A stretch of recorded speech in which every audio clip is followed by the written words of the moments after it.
नमस्कार दोस्तों, उपभोक्ता मंच के कार्यक्रम फाइनेंस की बातें में मैं आप सबका स्वागत करती हूँ। मैं डॉक्टर रीमा श्रीवास्तव मधुरिमा एसोसिएट्स की प्रोप्राइटर हूँ और पिछले 12 वर्षों से फाइनेंशियल एडवाइजरी के क्षेत्र में कार्यरत हूँ। जैसा कि आप सभी जानते हैं, हमारा चालू वित्तीय वर्ष अब समाप्ति की ओर है। ऐसे में सभी टैक्स बचत के उपाय ढूंढते हैं, तो आज मैं आपसे इसी विषय में बात करना चाहूंगी। टैक्स सेविंग किसी भी प्रकार के फाइनेंशियल प्लानिंग का एक बहुत ही महत्वपूर्ण हिस्सा है। एक बुद्धिमत्तापूर्ण तरीके से बनाया गया टैक्स प्लानिंग की रणनीति न सिर्फ हमें अपने वित्तीय लक्ष्यों फाइनेंशियल गोल्स को पूरा करने में मदद करती है, अपितु इस प्रक्रिया में टैक्स की बचत भी कराती है। तो आइए एक अच्छी टैक्स प्लानिंग के लिए हम जानें कि हमारे पास क्या क्या इन्वेस्टमेंट ऑप्शन हैं और उनका क्या लाभ है। इस श्रेणी में सबसे पहला आता है फिक्स डिपॉजिट्स। फिक्स डिपॉजिट जो हमें सेक्शन 80C के अंतर्गत 1.5 लाख रुपए तक की छूट दिलाते हैं। इसमें हम 5 वर्षों के लिए निवेश कर सकते हैं और इससे अर्जित ब्याज पर टैक्स देना पड़ता है। मौजूदा समय में इसकी ब्याज दर 5 से 6% प्रति वर्ष है। हमारा दूसरा सबसे कॉमन इन्वेस्टमेंट ऑप्शन है पब्लिक प्रोविडेंट फंड, जिसे कि हम पीपीएफ भी कहते हैं। पीपीएफ एक लंबी अवधि की बचत एवं निवेश का साधन है। इसमें निवेश हम 15 साल के लिए करना पड़ता है। इससे अर्जित ब्याज पर टैक्स नहीं लगता है और इसकी मौजूदा ब्याज दर 7.1% प्रति वर्ष है। इसमें हम 500 रुपए से लेकर 1.5 लाख रुपए तक का निवेश कर सकते हैं, जिस पर कि सेक्शन 80C के अंतर्गत छूट मिलती है। इसके बाद हमारा तीसरा एक महत्वपूर्ण इन्वेस्टमेंट ऑप्शन आता है यूनिट लिंक्ड इंश्योरेंस प्लान, जिसे कि हम सामान्य भाषा में या आम जन की भाषा में यूलिप के नाम से जानते हैं। यूलिप एक ऐसा उत्पाद है जहां बीमा और निवेश दोनों का लाभ एक ही में एकीकृत होकर मिलता है। यूलिप में हमें बहुत सारी सुविधाएं मिलती हैं। इनमें से एक है कस्टमाइजेशन की सुविधा।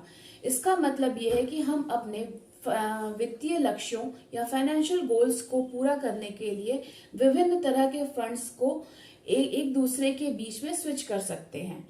इसमें निवेश करने के लिए हमें सेक्शन 80C के अंतर्गत और सेक्शन 10D के अंतर्गत छूट मिलती है। हमारा अगला इन्वेस्टमेंट सेविंग सर्टिफिकेट यानी कि एनएससी। एनएससी एक टैक्स सेविंग बॉन्ड योजना है जिसमें अश्योर्ड रिटर्न मिलता है पर ब्याज पर टैक्स देना पड़ता है। इसमें सेक्शन 80C के तहत छूट मिलती है और इसका मौजूदा ब्याज दर 6.8% प्रति वर्ष है।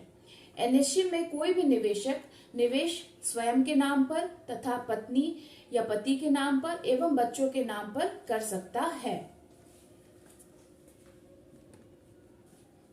हमारा अगला इन्वेस्टमेंट ऑप्शन है सीनियर सिटीजन सेविंग स्कीम यानी कि SCSS।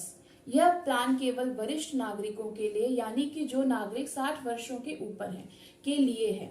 इसमें निवेशकों को गारंटी शुदा रिटर्न और रेगुलर इनकम मिलती है। इसमें अधिकतम हम 15 लाख रुपए तक निवेश कर सकते हैं और इसके अंतर्गत किए गए निवेश को सेक्शन 80C के अंतर्गत 1.5 लाख रुपए तक की छूट प्राप्त होती है। हमारा अगला इन्वेस्टमेंट ऑप्शन है लाइफ इंश्योरेंस यानी कि जीवन बीमा। जीवन बीमा पॉलिसी भी पॉलिसी होल्डर्स को टैक्स सेविंग या टैक्स बचत का लाभ देती है। जीवन बीमा में जमा किया गया इंश्योरेंस प्रीमियम सेक्शन 80C के अंतर्गत और पॉलिसी इनकम या मैच्योरिटी इनकम सेक्शन 10D के तहत टैक्स का छूट मिलती है। अगर पॉलिसी लेने के 5 वर्षों के अंदर उसे सरेंडर कर दिया जाता है तो प्राप्त छूट को वापस आय में जोड़ना पड़ता है। अगला इन्वेस्टमेंट ऑप्शन है पेंशन प्लान्स। पेंशन प्लान भी जीवन बीमा का एक अन्य रूप है। इसमें पॉलिसी होल्डर को फाइनेंशियल सिक्योरिटी मिलती है पेंशन के रूप में और यह उसके जीते जी होता है। बाकी सारे एंडोमेंट पॉलिसीज या मॉनिटरी टर्म में हम लाइफ इंश्योर करते हैं। यहाँ पे हमारा जो है लाइफ इंश्योरेंस के साथ साथ हमें पेंशन का बेनिफिट भी मिलता है। इसमें किए गए निवेश पर सेक्शन 80C के अंतर्गत छूट प्राप्त होती है। इसमें कुल बचत सेक्शन 80C की 1.5 लाख की लिमिट के अंतर्गत ही आती है। मैच्योरिटी पर एक मुश्त मिलने वाली रकम जो कि 1/3 होती है वो टैक्स फ्री होती है और मासिक पेंशन टैक्स के दायरे में आती है। हमारा अगला इन्वेस्टमेंट ऑप्शन है हेल्थ इंश्योरेंस या मेडिक्लेम पॉलिसीज, जिन्हें हम सामान्य भाषा में स्वास्थ्य बीमा भी कहते हैं। स्वास्थ्य बीमे में किया गया निवेश सेक्शन 80D के अंतर्गत आता है और मैच्योरिटी पर ₹50,000 वरिष्ठ नागरिकों को और ₹25,000 बाकी लोगों का टैक्स लाभ मिलता है। अगर किसी निवेशक ने स्वास्थ्य बीमा कराया है और उसमें ₹25,000 का प्रीमियम जमा किया है और साथ ही साथ उसने अपने माता पिता जो कि वरिष्ठ नागरिक हैं उनका भी स्वास्थ्य बीमा कराया है और उसमें 50,000 का प्रीमियम पे किया है, तो उसे कुल ₹75,000 का टैक्स लाभ मिलेगा। हमारा अगला इन्वेस्टमेंट ऑप्शन है सुकन्या समृद्धि योजना। ऐसे करदाता जिनकी बेटी की उम्र 10 साल से कम है उनके लिए सुकन्या समृद्धि योजना बचत का एक बहुत ही अच्छा विकल्प है। इसकी ब्याज दरें सरकार की बॉन्ड यील्ड से जुड़ी हुई हैं, जो अभी मौजूदा समय में 7.6% प्रति वर्ष है।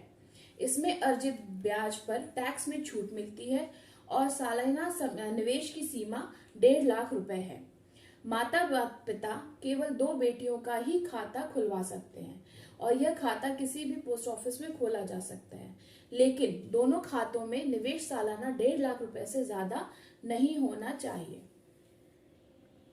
हमारा अगला विकल्प है न्यू पेंशन स्कीम या एनपीएस। एनपीएस एक बहुत ही किफायती उत्पाद है। एनपीएस में टैक्स सेविंग का फायदा हमें 3 अलग अलग सेक्शंस में होता है। पहला, हम जितना निवेश कर रहे हैं वह सेक्शन 80CC/D के अंतर्गत आता है। इसके अलावा सेक्शन 80CC/D(1)(B) में 50,000 रुपए तक की छूट अलग से मिलती है और इसके अलावा अगर कोई कंपनी बेसिक सैलरी का 14% तक एनपीएस स्कीम में सेक्शन 80CC/D(2) के तहत जमा करती है तो उस पर भी किसी तरह का टैक्स नहीं लगता है। एसआईपी सिस्टमैटिक इन्वेस्टमेंट प्लान के जरिए धीरे धीरे मासिक किश्तों में भी निवेश कर सकते हैं। तो दोस्तों, इस प्रकार हमने जाना कि हमारे पास निवेश के लिए क्या क्या विकल्प उपलब्ध हैं और किन विकल्पों का इस्तेमाल करके हम अपने टैक्स बचत कर सकते हैं। एक अच्छी टैक्स सेविंग स्कीम या टैक्स बचत योजना का प्रमुख उद्देश्य होता है कि न केवल वो हमें टैक्स में छूट दिलाए अपितु साथ ही साथ टैक्स फ्री आय अर्जित करने के उचित साधन भी बताएं। और एक फाइनेंशियल एडवाइजर होने के नाते मैं कहना चाहूंगी कि निवेशकों को एलएसएस में मासिक एसआईपी को चुनना चाहिए, जिससे वे छोटी छोटी किश्तों में निवेश कर सकें और बाजार जोखिम को कम किया जा सके और इसके थ्रू वो ज्यादा से ज्यादा रिटर्न कमा सकें। आशा करती हूँ दोस्तों कि आपको ये बातें अच्छी लगी होंगी और उपयोगी होंगी, आपके लिए उपयोगी होंगी। आज के लिए बस इतना ही। मिलते हैं उपभोक्ता मंच के कार्यक्रम फाइनेंस की बातों के अगले एपिसोड में। धन्यवाद।